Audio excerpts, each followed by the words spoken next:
अस्सलाम वालेकुम एवरीवन, कैसे हैं आप सब। उम्मीद करती हूँ कि आप सब खैरियत से होंगे। आज हम न्यूरोनॉटमी का नेक्स्ट लेक्चर स्टार्ट करने लगे हैं, जिसमें हम सेरिबैलम पढ़ेंगे, उसकी ग्रॉस अपीयरेंस पढ़ेंगे कि उसमें हमारे पास उसकी लोकेशन क्या है और उसके स्ट्रक्चर में कौन कौन सी चीज़ें प्रेजेंट होती हैं। ठीक है, तो चलिए हम आज का लेक्चर स्टार्ट करते हैं, जिसमें हम सेरिबैलम पढ़ेंगे। तो सबसे पहले हम देख लेते हैं कि इसकी ग्रॉस अपीयरेंस, मतलब हमें अगर हम सुपरफिशली देखें तो हमें कैसा नज़र आ रहा है, उसकी लोकेशन क्या है। तो सबसे पहले इसकी लोकेशन देख लेते हैं। इसकी लोकेशन में वो ये कह रहे हैं कि ये पोस्टीरियर क्रेनियल फोसा में प्रेजेंट होता है। ठीक है, पोस्टीरियर क्रेनियल फोसा में हमारे पास हाइंड ब्रेन बेसिकली प्रेजेंट होता है, जिसमें हमारे पास पोन्स आ जाता है, मेडुला ऑब्लोंगेटा आ जाता है। उस पोन्स एंड मेडुला ऑब्लोंगेटा के पोस्टीरियर साइड पे हमारे पास सेरिबैलम का स्ट्रक्चर प्रेजेंट होता है और फोर्थ वेंट्रिकल के भी पोस्टीरियर साइड पर प्रेजेंट होता है। ठीक है, पोस्टीरियर क्रेनियल फोसा में बेसिकली सिचुएटेड होता है। उसके बाद इसकी कवरिंग जो की हुई होती है सुपीरियरली, वो एक ये स्ट्रक्चर है टेंटोरियम सेरिबेलाई, से इसकी कवरिंग की हुई होती है। उसके बाद फिर हमारे पास आ जाता है इसका रिलेशनशिप। इसमें वो ये बात कर रहे हैं कि ये लार्जेस्ट पार्ट है हाइंड ब्रेन का और किसके पोस्टीरियरली पड़ा हुआ है, फोर्थ वेंट्रिकल के पोस्टीरियरली पड़ा हुआ है, पोन्स के पोस्टीरियरली पड़ा हुआ है और मेडुला ऑब्लोंगेटा के पोस्टीरियरली पड़ा हुआ है। ठीक है,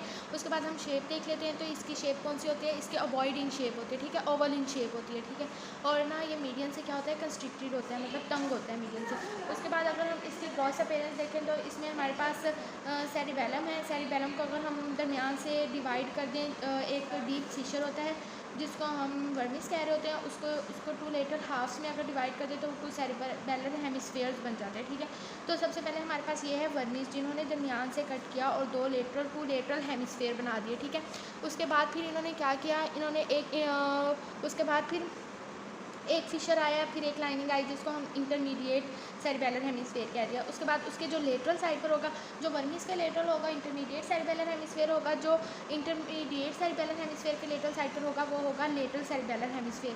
बेसिकली हमारे जो सेरिबैलम होता है उसमें ये मतलब स्ट्रक्चर होते हैं। उसके बाद फिर जो हमारे फंक्शनल एरिया होता है वो भी इन्हीं की बेस पर होता है। ठीक है, तो चलिए हम आगे देख लेते हैं कि कौन कौन से स्ट्रक्चर प्रेजेंट होते हैं, लेयर्स कौन सी प्रेजेंट होती हैं। ये अगर हम सेरिबैलम का स्ट्रक्चर देखें तो स्ट्रक्चर में हमारे पास सबसे पहला जाता है cerebellar cortex. Cortex mean outer covering. ठीक है, आउटर कवरिंग हम देखेंगे कि हमारे पास आउटर कवरिंग में कौन कौन सी लेयर्स प्रेजेंट होती हैं। उसके बाद फंक्शनल एरियाज़ देखेंगे।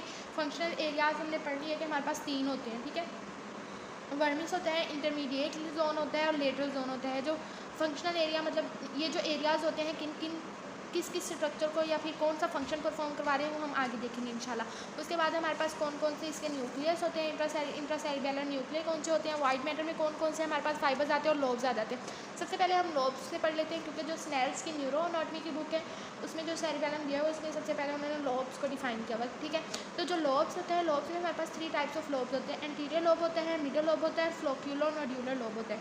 एंटीरियर लोब जो होगा वो एंटीरियरली प्रेजेंट होगा। ठीक है, उसके बाद फिर एंटीरियर के बाद यहाँ पर दरमियान में मिडल लोब आ जाएगा और देन ये फिर ये जो होगा ये हमारे पास है फ्लोक्यूलो नोड्यूलर लूप। ठीक है, फ्लोक्यूलो नोड्यूलर लूप होता है। और इसके बाद फिर जो हमारे पास अब इनको डिवाइड कैसे किया हुआ होता है, मतलब ये कि इनको अलग कैसे किया हुआ होता है। देखें, अब जो एंटीरियर को मिडल से अलग करिए ना, वो दरमियान में एक वी टाइप फिशर होता है जिसको हम प्राइमरी फिशर कह रहे होते हैं। ठीक है, अब जो सुपीरियर को इन्फीरियर से अलग करी होती है वो हो जाता है हॉरिजॉन्टल फिशर। ठीक है, जो सुपीरियर को इन्फीरियर से अलग करिए जिसको हम कह रहे होते हैं हॉरिजॉन्टल फिशर।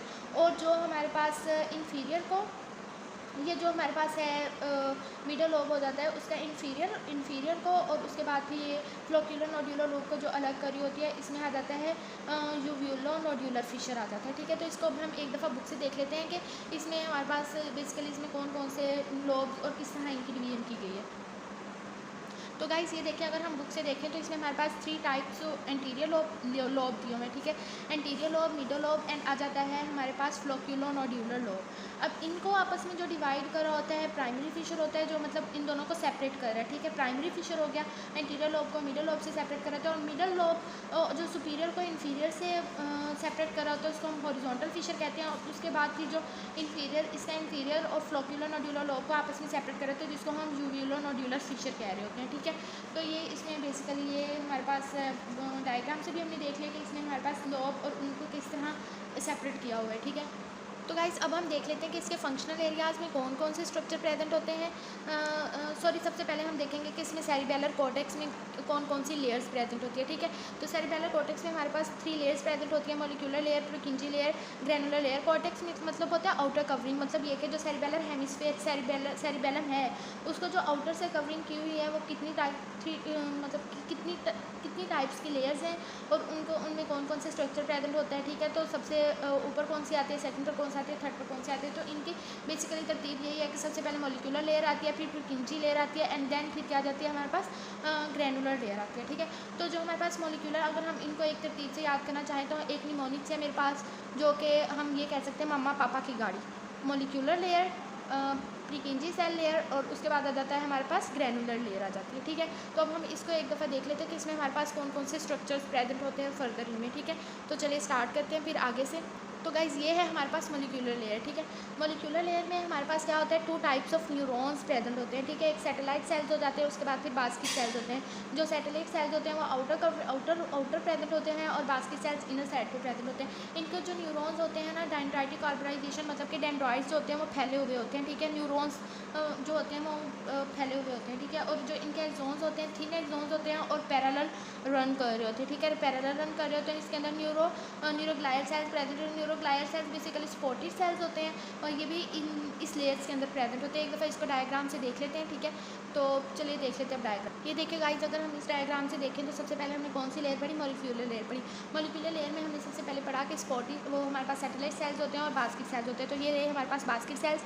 हमने ये पढ़ा कि ये क्या कर रहे होते हैं, पैरेलल रन कर रहे हैं। तो ये देखिए ये पैरेलल रन कर रहे होते हैं, और इनकी डेंड्राइटिक की क्या हो रही होती है, अर्बोराइजेशन हो रही होती है, और न्यूरोग्लायर सेल्स इसके अंदर प्रेजेंट होते हैं, ठीक है। तो ये हमारे पास कौन सी है, मॉलिक्यूलर लेयर में ये हमारे पास क्या होता है, ये हमारे पास इनमें सैटेलाइट सेल्स प्रेजेंट होते हैं, और उनकी फर्दर आगे बता दें कि उसमें कौन कौन सी डिवीजन्स होती हैं। तो चलिए अब हम सेकंड लेयर पढ़ लेते हैं, जिसमें हमारे पास प्रीकिंजी सेल लेयर आ जाती है, देन हमारे पास ग्रैनुलर लेयर आ जाती है। प्रीकिंजी सेल लेयर में हमारे पास कौन कौन से स्ट्रक्चर प्रेजेंट होते हैं, या फिर उनके जो एक्सोन्स होते हैं किस तरह रन कर रहे होते हैं, हम देख लेते हैं। तो ये हमारे पास है प्रीकिंजी सेल लेयर। इसमें हमारे पास क्या होता है कि इसके जो एक्सोन्स होते हैं ना, गोल्जी टाइप 1 न्यूरॉन्स होते हैं। गोल्जी टाइप 1 मतलब कि इसके जो एक्सोन्स होते हैं लॉन्ग होते हैं, ठीक है। फ्लास्क इन शेप्ड होते हैं, मतलब बिल्कुल पतले से होते हैं, फ्लास्क शेप होते हैं, ठीक है। इनके जो एक्सोन्स होंगे बेस, प्रीकिंजी की सेल्स की जो बेस है वहाँ से स्टार्ट होंगे, पास करेंगे ग्रैनुलर लेयर से, और हमारे वाइट मैटर के अंदर एंटर हो जाएंगे। उसके बाद वाइट मैटर में क्या होता है, माइलिन शीट होती है। ये जो एक्सोन्स होंगे ये टर्मिनेट होंगे, साइनेप्स करेंगे इंट्रासेल्युलर न्यूक्लियाई के साथ, और उसके बाद फिर साइनेप्टिक कॉन्टैक्ट करके उसके जो डेंड्राइट्स उसके बाद की सेल और ग्रैनुलर सेल्स के साथ क्या करेंगे कि साइनेप्टिक कॉन्टैक्ट करेंगे, ठीक है। और इसके जो कुछ प्रीकिंजी एक्सोन्स जो होते हैं ना, वो हमारे जो वेस्टिबुलर न्यूक्लियाई होता है ब्रेन स्टेम में, उस पर जाकर भी एंड होते हैं, ठीक है। तो हम बुक से एक दफ़ा डायग्राम से देख लेते हैं कि इसमें हमारे पास किस तरह इसके जो एक्सोन्स है वो रन कर रहे हैं। तो ये देखिए ये हमारे पास है मॉलिक्यूलर लेयर, ठीक है। सॉरी प्रीकिंजी सेल लेयर हम पढ़े हैं। तो प्रीकिंजी सेल लेयर में हमने बातें पढ़ी कि जिसमें हमने सबसे पहले पढ़ा कि इसके जो फाइबर्स होते हैं वो क्या होते हैं, लॉन्ग होते हैं, ठीक है। लॉन्ग होते हैं। ये देखिए प्रीकिंजी सेल है, तो इसमें क्या होगा कि इसके जो एक्सोन्स होंगे वो लॉन्ग होंगे। उसके बाद इसके जो एक्सोन्स स्टार्ट कहाँ से हो रहे हैं, at the base of Purkinje cell से स्टार्ट हो रहे हैं। स्टार्ट होकर इंट्रासेल्युलर न्यूक्लियस बनाएंगे, और उसके बाद फिर ये हमारे पास ग्रैनुलर वाइट मैटर के अंदर एंटर हो जाएंगे। ये देखिए वाइट मैटर के अंदर एंटर हुए, उसके बाद फिर सिनेप्टिक कॉन्टैक्ट किया इंट्रासेल्युलर न्यूक्लियाई के साथ, ठीक है। और कुछ ये जो फाइबर्स होते हैं ये क्लिंबिंग फाइबर्स भी हमारे पास प्रेजेंट होते हैं, जो कि इंट्रासेल्युलर न्यूक्लियस से वापस ऊपर असेंड करते हैं प्रीकिंजी सेल लेयर में, वहाँ पर जाकर डेंड्राइटिक की क्या करा देते हैं, अर्बोराइजेशन करवा देते हैं। तो ये हमारे पास जो क्लिंबिंग फाइबर्स होते हैं ये भी आगे हम नेक्स्ट इंशाल्लाह पढ़ेंगे कि इसमें हमारे पास जो क्लिंबिंग फाइबर्स होते हैं इनका क्या काम होता है, ठीक है। तो अब हम देख लेते हैं कि हमारे पास जो थर्ड लेयर है वो ग्रैनुलर लेयर है, और इसमें इसके एक्सोन्स किस तरह रन कर रहे होते हैं। ये हमारे पास है ग्रैनुलर लेयर। ग्रैनुलर लेयर में हमारे पास क्या होता है कि स्मॉल ग्रैन्यूल सेल्स होते हैं, डेंसली शेप्ड होते हैं, मतलब कि डार्क इन शेप्ड होते हैं, और डेंसली होते हैं मतलब थोड़े से सख्त होते हैं, ठीक है। और इसमें जो इसके ग्रैनुलर सेल्स होते हैं ना, इसके मतलब जो डेंड्राइट्स होते हैं 4 to 5 होते हैं, क्लॉ लाइक इन शेप्ड होते हैं, ठीक है।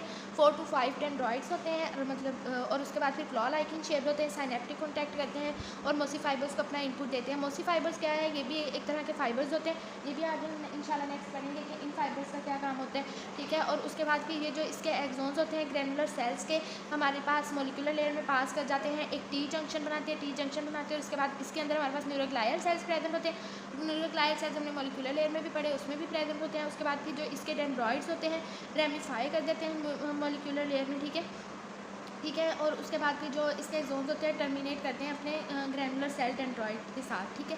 तो अब हम इसकी जो ब्रांचेस होती है, ठीक है, तो अब हम इसको देख लेते हैं कि बुक से देख लेते हैं एक दफ़ा अच्छे से, आपको पिक्चर से समझ में आ जाएगा। तो ये हमारे पास देखेंगे, हमारे पास है ग्रैनुलर लेयर।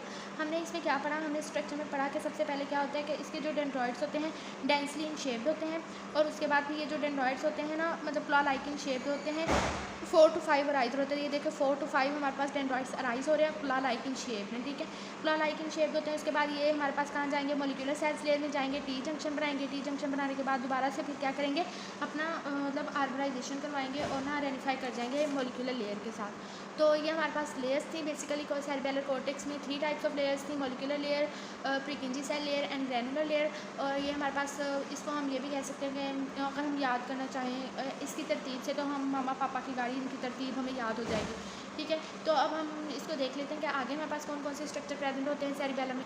हमारे पास ये है फंक्शनल एरिया। दैन हम सेरिबेलर कॉर्टेक्स पढ़ चुके हैं कि हमारे पास कौन कौन सी लेयर्स प्रेजेंट होती हैं। अब हम पढ़े हैं कि हमारे पास ये फंक्शनल एरिया पढ़े हैं। फंक्शनल एरिया में बेसिकली हमारे पास थ्री हमारे पास वो इसकी डिवीजन किए हुए थे, जिसमें सबसे पहले दरमियान में मिड में वर्मिस आ जाता है, दैन इंटरमीडिएट जोन आ जाता है, दैन लेटरल जोन आ जाता है, ठीक है।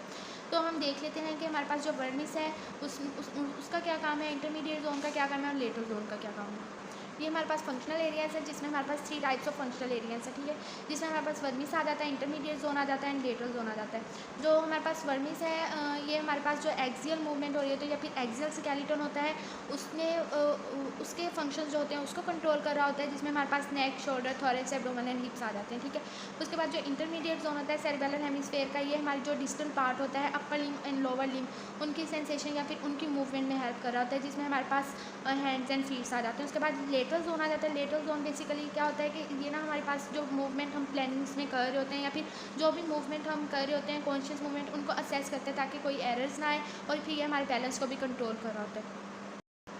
और इसके अलावा अब हम बुक से देख लेते हैं, इसमें हमें अच्छे से क्लियर हो जाएगा। थ्री स्ट्रक्चर जिसमें ये देखें ये इन्होंने बनाया हुआ है, ये इनको हम बेसिकली कह देते हैं अमंगुलस। अमंगुलस वो होता है कि जो हमारे सेरिबेलम को जो काम दे दिया गया है ना, उनको ये पिक्चर बना दी गई है कि हमारे दिमागों में या फिर हर किसी एरिया का अलग अलग काम होता है। तो हमारे दिमाग में ये पिक्चर बना दी गई है कि हमने मतलब ये जो एरिया है इसने इस एरियाज़ को कंट्रोल करना है। तो सबसे पहले हमारे पास क्या आ जाता है, वर्मिस वाला एरिया आ जाता है, मिड एरिया आ जाता है, जो हमारे किसको कंट्रोल करेगा, हमारी एक्सियल स्केलेटन को कंट्रोल करेगा, ठीक है। उसके बाद फिर हमारे पास आ जाता है इंटरमीडिएट जोन। इंटरमीडिएट जोन हमारी upper limb and lower limb की जो भी सेंसेशन या मूवमेंट होगी उनको कंट्रोल करेगा। उसके बाद फिर देन हमारे पास क्या आ जाता है, लेटरल जोन आ जाता है। ये हमारी जो भी मूवमेंट हम कर रहे होते हैं उनको एरर्स को असेस करता है और कॉन्शियस मूवमेंट परफॉर्म करता है, और जो प्लानिंग में मूवमेंट कर रहे होते हैं उनको कंट्रोल कर रहा होता है। तो गाइज़ ये था आज का मेरा लेक्चर। उम्मीद है कि आपको समझ में आया। अगर समझ में आया तो हमारे चैनल को लाइक करिए, सब्सक्राइब करिए एंड शेयर करिए। मिलते हैं नेक्स्ट लेक्चर में। अल्लाह हाफ़िज़।